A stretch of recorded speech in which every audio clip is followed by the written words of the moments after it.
नहमदुहु व नसल्ली अला रसूलिल करीम अम्मा बाद फ़अऊज़ु बिल्लाहि मिनश शैतानिर रजीम बिस्मिल्लाहिर रहमानिर रहीम रब्बि इश्रह ली सदरी व यस्सिर ली अमरी वहलुल उक़दतम मिन लिसानी यफ़क़हू क़ौली। अस्सलामु अलैकुम रहमतुल्लाहि व बरकातुहू। अब हम सूरतुल हिज्र करेंगे। हमने अभी तक सूरह इब्राहिम कवर की थी और पारा नंबर 13 चल रहा था। अब पारा नंबर 14 स्टार्ट हो चुका है अल्हम्दुलिल्लाह और सूरह हिज्र स्टार्ट हो चुकी है। ठीक है, तो हम स्टार्ट करते हैं। आउज़ु बिल्लाहि मिनश शैतानिर रजीम बिस्मिल्लाहिर रहमानिर रहीम। सूरह अल हिज्र मक्का में उतरी और इसकी 99 आयतें हैं और 6 रुकू है। अल्लाह के नाम से शुरू करता हूँ जो बड़ा मेहरबान निहायत रहम करने वाला है। अलिफ लाम रॉ, ये अल्लाह की किताब की आयतें हैं और खुले और वाज़े कुरान की। वह भी वक्त होगा जब काफिर अपने मुसलमान होने की कामना करेंगे, आप उन्हें खाता फ़ायदा उठाने और झूठी उम्मीदों में लीन होता छोड़ दें, वह खुद अभी जान लेंगे। और किसी बस्ती को हमने हलाक नहीं किया लेकिन यह कि उसके लिए मुकर्रर वक्त हो लेख था। कोई घुट अपनी मौत से न आगे बढ़ता है और न पीछे रहता है। और उन्होंने कहा कि वह इंसान जिसके ऊपर कुरान उतारा गया है, बेशक तू तो कोई दीवाना है। अगर तू सच्चाई है तो हमारे पास फरिश्तों को क्यों नहीं लाता। तो उस वक्त कौम ने हुजूर पाक सल्लल्लाहु अलैहि वसल्लम को जुटलाया और कहा कि जिसके ऊपर कुरान उतारा है वो तो कोई नौजुबिल्ला दीवाना है। और अगर तू सच्चा है, हुजूर पाक सल्लल्लाहु अलैहि वसल्लम से कहा जा रहा है, तो फिर फरिश्तों को क्यों नहीं लाता। जिस बस्ती को भी हम नाफरमानी के सबब हलाक करते हैं तो जल्दी नहीं करते, बल्कि हमने एक वक्त मुकर्रर कर रखा है। उस समय तक उस बस्ती वालों को मौका दिया जाता है, लेकिन जब वह मुकर्रर वक्त आ जाता है तो उन्हें बर्बाद कर दिया जाता है। फिर वह उससे आगे या पीछे एक सेकंड को भी नहीं हटते। हम फरिश्तों को सच के साथ ही उतारते हैं और उस वक्त वे अवसर दिए गए नहीं होते। बेशक हमने ही इस कुरान को उतारा है और हम ही इसके मुहाफिज हैं। और हमने आपसे पहले की कौमों में भी अपने रसूल भेजे, लगातार भेजे, और लेकिन जो भी रसूल आता उसका वे मजाक उड़ाते। उनकी कौम ने हमेशा अपने रसूलों की, अपने नबियों की मजाक उड़ाई। पापियों के दिलों में हम इसी तरह यही रचा दिया करते हैं। वे इस पर ईमान नहीं लाते और बेशक पहले के लोगों का तरीका हुआ है। और अगर हम उन पर आकाश में दरवाजे खोल भी दें तो वे वहां चढ़ने लग जाएं। जब भी वे यही कहेंगे कि हमें नज़रबंद कर दिया गया है, बल्कि हम लोगों पर जादू कर दिया गया है। मतलब आसमान के दरवाजे भी अगर खोल देंगे तो कह देंगे हिप्नोटाइज कर दिया है या जादू कर दिया है, पर ईमान नहीं लाएंगे। और बेशक हमने आकाश में बुर्जे बनाए हैं और देखने वालों के लिए इससे शोभायान किया है और उसे हर धिक्कारे शैतान से महफूज भी रखा है। अल्लाह ताला ने फरमाया कि फरिश्ते हम हक के साथ ही भेजते हैं, यानी जब हमारी हिकमत और मर्जी अजाब भेजने की होती है तो फिर फरिश्ते धरती पर उतरते हैं और फिर वे अवसर नहीं दिए जाते, तुरंत नाश कर दिए जाते हैं। ठीक है, उस बस्ती को हलाक कर दिया जाता है। पत्थर मारने का मतलब शैतान को रजीम इसलिए कहा गया है कि यह जब भी आकाश की तरफ जाने की कोशिश करता है तो आकाश से शहाब साकिब मतलब उल्का उस पर टूट कर गिर पड़ती है। फिर रजीम मतलब धिक्कारे और बुरे का माना में भी इस्तेमाल होता है, क्योंकि जिसे पत्थरों से मारा जाता है उसे हर तरफ से धिक्कारा और बुरा भी कहा जाता है। यहाँ अल्लाह ताला ने यही फरमाया कि हमने आकाशों की हिफाजत की है और हर शैतान रजीम से, है ना, हम पढ़ते हैं ना औज़ु बिल्लाहि मिनश शैतानिर रजीम, यानी इन सितारों के जरिए, क्योंकि ये शैतान को मारते हैं और उसे भागने पर मजबूर कर देते हैं। मतलब शैतानों को ऊपर आसमान के पास आने का अलाउ नहीं है। हाँ, जो चोरी छिपे सुनने की कोशिश करे उसके पीछे खुला शोला लगता है, मतलब उसके ऊपर शोला लग जाता है जो शैतान चोरी छुपे फरिश्तों की बातें सुनते हैं तो। और धरती को हमने फैला दिया है और उस पर पहाड़ डाल रखे हैं और हमने हर चीज निश्चित मात्रा में उगा दी है और उसी में हमने तुम्हारी रोजियां बना दी है और जिन्हें तुम रिस्क देने वाले नहीं हो। और जितनी भी चीजें हैं सबका खजाना हमारे पास है और हम हर चीज को उसके निर्धारित मात्रा में उतारते हैं। और हम बोझल हवाएं भेजते हैं, फिर आकाश से बारिश करके तुम्हें पिलाते हैं और तुम उसका भंडार करने वाले नहीं हो। और हम ही जिलाते हैं और हम ही मारते हैं और हम ही आखिरकार वारिस हैं। ठीक है, तो ये अल्लाह ताला बता रहे हैं। इसका मतलब यह है कि शैतान आकाशों पर बातें सुनने के लिए जाते हैं जिन पर उल्का टूटकर गिरती है, जिनसे कुछ तो जल जाते हैं और कुछ बच जाते हैं और कुछ सुन के आ जाते हैं। कुछ आलिमों ने मुराद बारिश लिया है क्योंकि बारिश ही पैदावार का जरिया है, लेकिन ज़्यादा सही बात यह है कि इससे मुराद सभी मुमकिन खजाने हैं जिन्हें अल्लाह ताला अपनी मर्जी और हिकमत के बिना पर अदम से वजूद में लाता रहता है। हवा को बोझल इसलिए कहा गया है कि यह उन बादलों को उठाती है जिनमें पानी होता है, जिस तरह गर्भवती ऊँटनी को कहा जाता है जो गर्भ में बच्चा उठाए होती है। और तुम में से आगे बढ़ने वाले और पीछे हटने वाले भी हमारे इल्म में हैं, और आपका रब सब लोगों को जमा करेगा। बेशक वह बड़ा हकीम, बड़े इल्म वाला है। और बेशक हमने इंसान को खनखनाती सूखी मिट्टी से, जो कि सड़े हुए गारे की थी, उससे पैदा किया, और उससे पहले जिन्नात को हमने लौ वाली आग से पैदा किया। और जब तेरे रब ने फरिश्तों से कहा कि मैं इंसान को काली सड़ी हुई खनखनाती मिट्टी से पैदा करने वाला हूँ, तो जब मैं उसे पूरा बना चुकूँ और उसमें अपनी रूह फूंक दूँ, तो तुम सब उसके लिए सजदा कर देना। इसलिए सभी फरिश्तों ने सबके सब ने माथा टेक दिया, लेकिन इब्लिस की उसने सजदा करने वालों में शामिल होने से इनकार कर दिया। अल्लाह ताला ने कहा, ए इब्लिस, तुझे क्या हुआ कि तू सजदा करने वालों में शामिल न हुआ? वह बोला कि मैं ऐसा नहीं कि इस इंसान को सजदा करूं जिसे तूने काली और सड़ी हुई खनखनाती मिट्टी से पैदा किया है। कहा कि अब तू जन्नत से निकल जा, क्योंकि तू धिक्कारा हुआ है, अल्लाह की बात नहीं मानी ना, और तुझ पर मेरी लानत है कयामत के दिन तक। कहने लगा, ए मेरे रब, मुझे उस दिन तक मौका अता कर कि लोग दोबारा उठा खड़े किए जाएं, मतलब कयामत तक मुझे मौका दे। कहा कि ठीक है, तू उनमें से है जिन्हें मौका दिया गया है मुकर्रर दिन के वक्त तक का। अब किस चीज़ के लिए मौका मांगा है? शैतान ने कहा, है मेरे रब, तूने मुझे भटकाया है, मुझे भी कसम है कि मैं धरती में उनके लिए मोह पैदा करूंगा और उन सबको भटकाऊंगा। किसको? आदम की औलाद को, सिवाय तेरे उन बंदों के जो चुन कर लिए गए हैं। कहा कि हाँ, यही मुझ तक पहुंचने का सीधा रास्ता है। मेरे बंदों पर तेरा कोई असर नहीं होगा, लेकिन हाँ, जो भटके हुए हैं वो लोग तेरी इत्तबा करेंगे, और बेशक उनके सबके वादे का मुकाम जहन्नम है। ठीक है। सजदे का यह हुक्म सम्मान स्वरूप ताजीम के लिए था, इबादत के तौर पे नहीं। चूंकि यह अल्लाह का हुक्म था, इसलिए इसके मान्य होने में कोई शक नहीं। लेकिन अब इस्लामी धार्मिक नियम में किसी को सम्मान स्वरूप भी सजदा करना जायज नहीं। शैतान ने कबूल न करने का सबब हजरत आदम का मिट्टी और इंसान होना बताया, जिसका मतलब यह हुआ कि इंसान को उसके इंसान होने के सबब हीन समझना यह शैतान का ख्याल है, जो मोमिनों का ईमान नहीं हो सकता। जिसके 7 दरवाजे हैं, हर दरवाजे के लिए उनका एक हिस्सा बटा हुआ है। किसका? जहन्नम का। बेशक परहेजगार लोग बागों और चश्मों में होंगे, और नेक लोग कहाँ होंगे? बागों में और चश्मों में। उनसे कहा जाएगा, सलामती और अमन के साथ उसमें दाखिल हो जाओ, और उनके दिलों में जो कुछ भी कीना और रंजिश थी, हम सब कुछ उसको निकाल देंगे।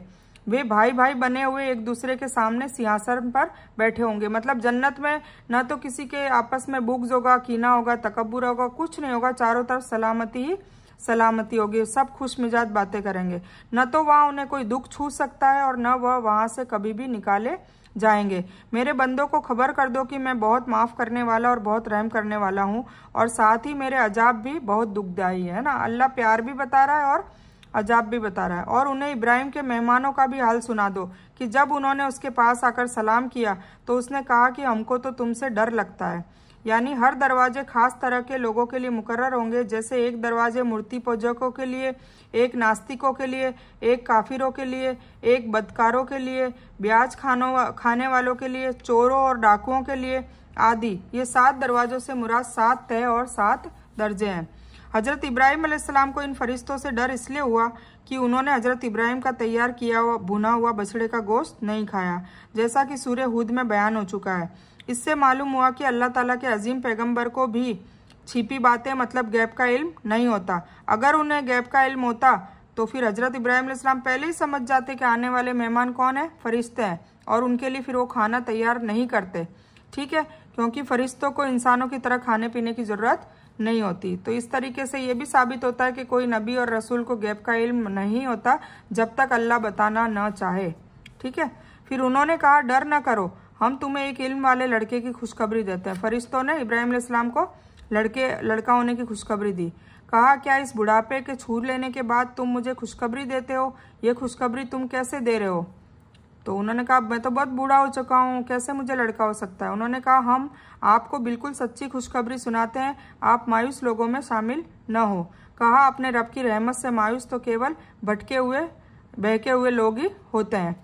पूछा कि अल्लाह के भेजे हुए फरिश्तों, तुम्हारा ऐसा क्या खास काम है? उन्होंने जवाब दिया कि हम पापी लोगों की ओर भेजे गए हैं। वो 2 काम करने आए थे, एक तो खुशखबरी देने आए थे इब्राहिम अलैहिस्सलाम को बेटे की, और दूसरा लूत अलैहिस्सलाम की कौम को अजाब देने आए थे।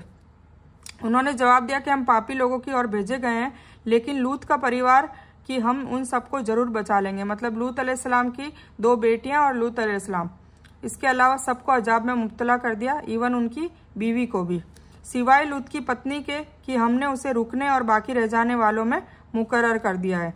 जब भेजे हुए फरिश्ते लूत परिवार के पास पहुंचे तो लूत ने कहा, तुम लोग तो कुछ अनजान से मालूम होते हो। अब लूत अलैहिस्सलाम को भी पता नहीं चला कि ये फरिश्ता है, ठीक है, क्योंकि वो भी नबी थे। हजरत इब्राहिम ने इन फरिश्तों की बात से यह अंदाजा लगाया कि ये सिर्फ औलाद की खुशखबरी देने ही नहीं आए, बल्कि उनके आने की असल वजह कुछ और है। इसलिए फिर उन्होंने फरिश्तों से पूछा था। उन्होंने कहा, बल्कि हम तेरे पास वह चीज लाए हैं जिसमें ये लोग शक कर रहे थे, और हम तो तेरे पास सच लेकर आए हैं और हम हैं भी पूरे सच्चे। अब तू अपने परिवार के साथ इस रात के किसी हिस्से में चल दे, मतलब इस बस्ती से निकल जा। तू खुद उनके पीछे रहना और होशियार, तुम में से कोई भी मुड़कर न देखे। बिल्कुल मुड़कर देखने को मना कर दिया। और जहां का हुक्म तुम्हें किया जा रहा है वहां चले जाना। और हमने उसकी तरफ इस बात का फैसला कर दिया कि सुबह होते होते उन सबकी जड़ें काट दी जाएगी। मतलब जैसे ही वो बस्ती को छोड़ चुके होंगे, सुबह होते होते इस बस्ती को हलाक कर देंगे। और शहरी लोग खुशियां मनाते हुए आए। लूत ने कहा, ये लोग मेरे मेहमान हैं, तुम मुझे जलील न करो और अल्लाह ताला से डरो और मुझे अपमानित न करो। वे बोले कि क्या हमने तुम्हें संसार भर लेने से मना नहीं कर रखा है? मतलब तुम्हें हमारी ठेकेदारी से हमने मना नहीं करा कि तुम हमें सुधारने की कोशिश मत करो? ये वो कहने लगे उनकी कौम। तो लूत ने कहा, अगर तुम्हें करना ही है तो मेरी बेटियां हाजिर है। मतलब तुम क्या लड़कों के साथ संभोग करने की बात कर रहे हो? तेरी उम्र की कसम, वे तो अपने नशे में फिर रहे थे। यानी तुम उनसे विवाह कर लो, या अपने कौम की औरतों को बेटियां कहा, यानी तुम औरतों के साथ विवाह करो, या जो विवाहित हैं उन्हें ख्वाहिश की तकमील अपनी पत्नियों से करनी चाहिए। ये उनका कहने का मतलब था। अल्लाह ताला नबी सल्लल्लाहु अलैहि वसल्लम को मुखातिब करके उनके जीवन की कसम खा रहे हैं, जिससे आप सल्लल्लाहु अलैहि वसल्लम की फजीलत और इज्जत की वजाहत हो रही है। लेकिन दूसरे किसी के लिए अल्लाह के सिवाय दूसरे किसी की कसम खाना जायज़ नहीं है। अल्लाह ताला तो पूरा मालिक है, वह जिसकी चाहे कसम खाए, उससे कौन पूछने वाला है। अल्लाह ताला फरमाता है कि जिस तरह शराब के नशे में धुत इंसान की अक्ल खराब हो जाती है, उसी तरह ये अपनी बुराई और भटकावे में इतने मस्त थे कि हजरत लूत की इतनी ठीक बात भी उनकी समझ में नहीं आई। फिर सूरज निकलते निकलते उन्हें एक कड़ी आवाज ने पकड़ लिया। उनको रवाना कर दिया, लूत अलैहिस्सलाम की दोनों बेटियां और लूत अलैहिस्सलाम को, और फिर उनकी बीवी भी रवाना हुई थी। पर बीवी ने पीछे मुड़ के देख लिया था, जबकि उनको मना किया था कि पीछे मुड़ के मत देखना। पर बीवी ने देखा और वो वहीं पर पत्थर की मूर्ति बन गई। आखिर हमने उस नगर को ऊपर नीचे कर दिया, पूरा ऊपर नीचे कर दिया, उन लोगों पर कंकड़ वाले पत्थर बरसाए। बेशक हर एक शिक्षा हासिल करने वालों के लिए इसमें बहुत सी निशानियां हैं, मतलब हम लोगों के लिए, कि हमें इससे सीख लेनी चाहिए। और आज नाउजुबिल्ला इस उम्मत में भी ये गुनाह हो रहा है। लड़का लड़के से, लड़की लड़की से शादी कर रहे हैं और बदकारी कर रहे हैं। और इवन गवर्नमेंट ने भी इस रिश्ते को पहले बैन था, अब तो इसको जायज़ करार दे दिया है। तो ये बेहयाई शरेआम चल रही है। लोग यूट्यूब पे भी डालते हैं और लोगों को और बरखलाते हैं सब कर करके। अल्लाह ताला हम सब की नस्लों को, हम सब को इस गुनाह से बचाए। आमीन सुम्मा आमीन या रब्बल आलमीन। तो बेशक हर एक शिक्षा हासिल करने वालों के लिए इसमें बहुत सी निशानियां हैं। और यह बस्ती ऐसे रास्ते पर है जिस पर लगातार यातायात होती रहती है, और इसमें ईमान लाने वालों के लिए बड़ी निशानी है। मतलब अभी भी इस बस्ती में से लोग आ जाके इबरत हासिल कर सकते हैं। और इसमें और एक बस्ती के रहने वाले भी बड़े जालिम थे, जिनसे आखिर में हमने बदला ले ही लिया। ये दोनों नगर खुले रास्ते पर है, और हिजर वालों ने भी रसूलों को झुठलाया। मुराद खास रास्ता है, यानी लूत की कौम की बस्तियां मदीने से सीरिया जाते वक्त रास्ते में पड़ती है। हर मुसाफिर को उन्हीं रास्ते से होकर गुजरना पड़ता है। कहते हैं ये 5 बस्तियां थी, सदूम, साव, असर और दुमा। घने पेड़ को ऐका कहते हैं। इस बस्ती के घने पेड़ होंगे, इस बस्ती में घने पेड़ होंगे, इसलिए ऐका कहते हैं, असहाबे ऐका वाले, ठीक है। इसलिए उन्हें असहाबे ऐका का वन या जंगल वाले कहा गया है। मुराद उससे शोएब की उम्मत है, और उनका जमाना हजरत लूत के बाद का है, और उनका इलाका मदीना और सीरिया के दरमियान लूत की उम्मत की बस्तियों के करीब था। इस शहर को क्या कहा जाता है? मदियन कहा जाता है। फिर हजरत सालेह अलैहिस्सलाम की कौम समूद की बस्तियों का नाम था, उन्हें असहाबे हिजर कहा गया है, ठीक है ना। अलग अलग कौम के अलग अलग नाम है। जैसे हूद अलैहिस्सलाम की कौम को कौम आद कहा गया है, सालेह अलैहिस्सलाम की कौम को कौम समूद किया गया है, समूद कहा गया है, ठीक है। और शोएब अलैहिस्सलाम को की कौम को असहाब ऐका कहा गया है, और सालेह अलैहिस्सलाम की कौम समूद की बस्तियों का नाम था और उन्हें असहाब हिजर कहा गया है।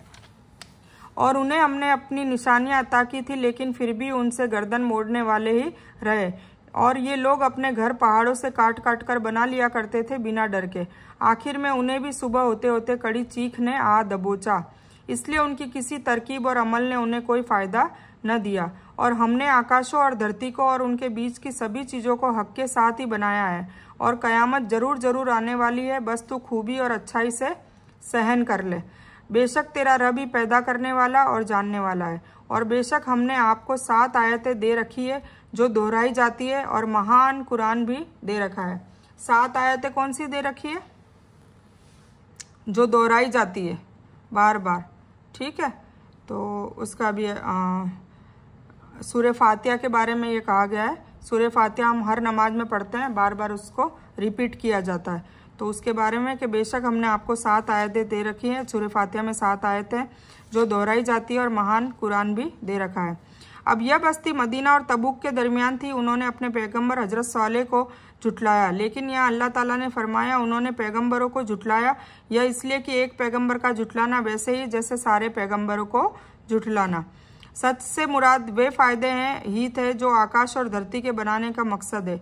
यह सच से मुराद नेक लोगों को उसके नेक अमल का बदला और बुरे लोगों को उनके बुरे अमल की सजा देना है। जिस तरह एक दूसरे मुकाम पर फरमाया अल्लाह ही के लिए है जो आकाशों में है और जो धरती में है, ताकि वह बुरों को उनकी बुराइयों और नेक लोगों को उनके नेक अमल का बदला दे दे। ये सूरह अल-नजम की 31वीं आयत में आया है। और सबे मशानी किससे मुराद क्या है, इसमें मुफस्सिरों में इख्तलाफ है। सही बात तो यह है कि इससे मुराद सूरह फातिहा है। ये 7 आयतें हैं और जो हर नमाज की हर रकात में पढ़ी जाती है, ये इसके बारे में कहा गया है। आप कभी अपनी आंखें इस बात की ओर न दौड़ाएं जिसे हमने उनमें से कई तरह के लोगों को अता की है, न उन पर आप गम करें, और ईमान वालों के लिए अपनी बाह झुकाए रहें। और कह दीजिए कि मैं स्पष्ट रूप वाजे तौर से डराने वाला हूँ, जैसा कि हमने उन तकसीम करने वालों पर उतारा जिन्होंने इस कुरान के टुकड़े टुकड़े कर दिए। कसम है तेरे रब की, हम उन सब से जरूर पूछ करेंगे हर उस चीज की जो वह करते थे। बस आप इस हुक्म को जो आपको किया जा रहा है खोल कर सुना दीजिए और मुशरिकों से मुंह फेर लीजिए। आपसे जो लोग मजाक करते हैं उनके लिए हम काफ़ी है, मतलब उनको सजा देंगे। जो अल्लाह के साथ दूसरे देवता बनाते हैं उन्हें जल्दी मालूम हो जाएगा, और हमें अच्छी तरह मालूम है कि उनकी बातों से आपका दिल तंग होता है। हुजूर पाक सल्लल्लाहु अलैहि वसल्लम परेशान होते थे। आप अपने रब की बड़ाई और तारीफ का बयान करते रहें और सिर झुकाने वाले में शामिल हो जाए, मतलब सजदा करने में। और फासदा का मतलब वाजे करके बयान करना। इस आयत के नाजिल होने से पहले आप सल्लल्लाहु अलैहि वसल्लम छुपकर दीन की तबलीग करते थे। इसके बाद आप सल्लल्लाहु अलैहि वसल्लम ने वाजे तौर से दीन की दावत तबलीग करना शुरू कर दिया। और अपने रब की इबादत करते रहें यहाँ तक कि आपको मौत आ जाए, ठीक है। तो ये थी सूरह हिजर की आयत। और सूरह हिजर किन लोगों पे थी? सालेह अलैहिस्सलाम की जो कौम है उनको असहाबे हिजर कहा जाता था, तो ये उन पर घटित थी, इसलिए इस सूरह का नाम सूरह हिजर है। तो इस बयान को मैं यही मुकम्मल करती हूँ। इस बयान में कोई भी दीन की अच्छी और हक बात आई हो सिर्फ और सिर्फ अल्लाह की तरफ से, और बुरी या गलत बात जो गलती से या जज्बात में आकर मेरे मुंह से कुछ भी गलत वर्ड या कोई बात निकल गई हो तो वो मेरी तरफ से है। और इस गलती के लिए मैं अल्लाह अज़्ज़ व जल से और आप सभी लोगों से माफ़ी की तलबगार हूँ।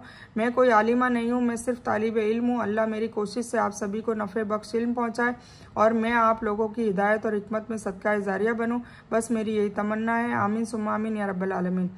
रब्बना आतिना मिन लदुनका रहमतन व हय्यि लना मिन अमरिना रशदा। अल्लाहुम्मा सल्लि अला मोहम्मद व अला आलि मोहम्मद कमा सल्लैता अला इब्राहीम व अला आलि इब्राहीम इन्नका हमीदुम मजीद। अल्लाहुम्मा बारिक अला मोहम्मद व अला आलि मोहम्मद कमा बारकता अला इब्राहीम व अला आलि इब्राहीम इन्नका हमीदुम मजीद। व आखिरु दावाना अनिल हम्दुलिल्लाहि रब्बिल आलमीन।